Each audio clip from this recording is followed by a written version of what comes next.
तो हमारे अपने कौन हैं जो हमारे साथ हमारा सुख दुख बांटे? हमारे मित्र कौन है जो हमारे साथ हमारा सुख दुख बांटे?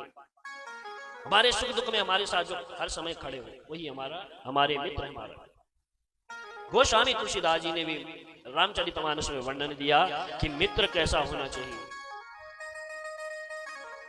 कि धीरज धर्म मित्र अरु नारी, धीरज धर्म मित्र अरु नारी, धीरज धर्म मित्र अरु नारी, धीरज धर्म। हमारा मित्र कैसा होना चाहिए? मित्र अरु नारी, आपत्काल परिचारी,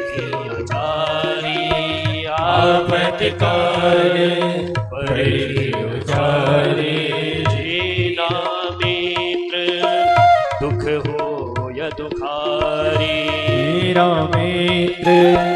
वो मित्र मित्र नहीं जो आपके दुख को नहीं समझता, मेरा मित्र दुख हो या दुखारी, तिनहि बिलोकत पातक भारी, तिनहि बिलोकत पातक भारी, तिनहि बिलोकत पातक भारी, तिनहि बिलोकत पातक भारी।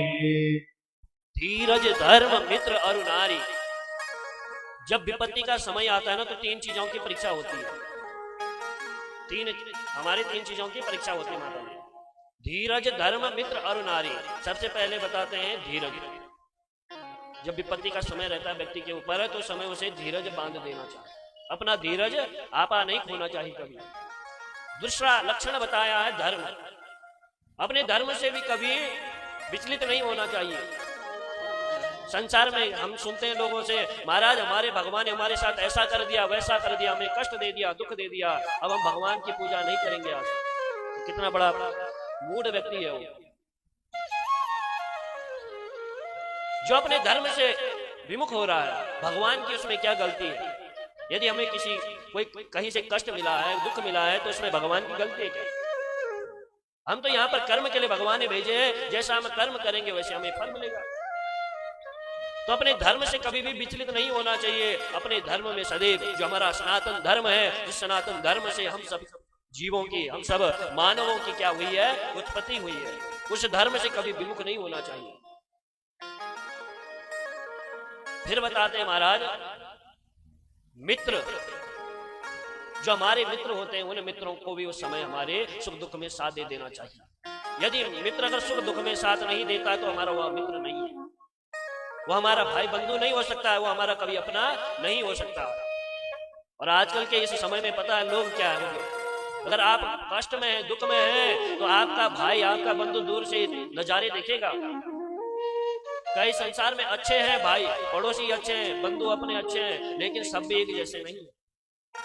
दूर से आपको देख करके हंसेंगे, आपके दुख को देख करके, आपके दुख को देख करके उन्हें कष्ट नहीं होगा, उन्हें और ज्यादा आनंद सुख की अनुभूति होगी कि इनके साथ जो हुआ वो ठीक ही हुआ। तो महाराज इस तरह से बताते हैं कि दुख में अपने भाई बंधु को, अपने जो हमारे इष्ट मित्र हैं, उनको सदैव हमारे साथ खड़ा रहना चाहिए। यदि वह दुख में हमारे पास नहीं आते हैं, तो सुख में ऐसों को भी बुलाना नहीं चाहिए कभी। तो ऐसे भाई बंधु से सदैव दूर रहना चाहिए, ये शास्त्र का आदेश है।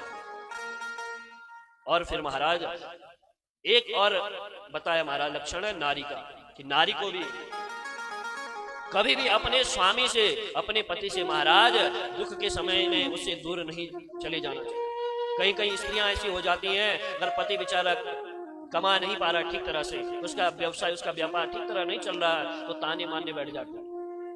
मैं अपने घर में कैसे जी रही थी पूर्व समय, और तुमने यहाँ पर मुझे कितना कष्ट दे दिया। मेरी इच्छाओं को तुम पूर्ण नहीं कर पाते हैं।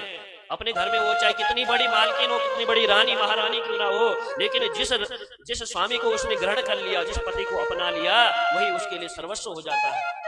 वो चाहे रंग हो चाहे राजा, उसी के साथ उसे अपना निर्वाह करना चाहिए। कभी पति को ताने नहीं मारने चाहिए। राजा जनक ने महाराज अपनी पुत्री के लिए कमी नहीं चाहा। कभी चाहा क्या राजा जनक ने? अपनी पुत्री, कौन चाहता कि मेरी पुत्री कहीं ऐसे वैसे घर में जाए? लेकिन राजा जनक ने अपनी पुत्री का विवाह तो राजा दशरथ के पुत्र राम जी के साथ करवाया, फिर भी वहां पर जाकर के उन्हें दुखी मिला।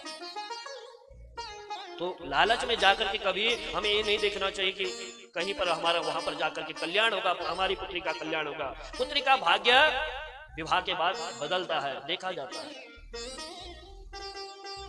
उसे कितना सुख मिलना है, कितना दुख मिलना है, उसका भाग्य के बाद, भाग्य उसका विवाह के बाद यह दर्शाता है। तो नारी को सदैव अपने स्वामी के साथ कष्ट में, विपदा में सदैव खड़ा रहना चाहिए, ना कि उससे भागना चाहिए किनारे।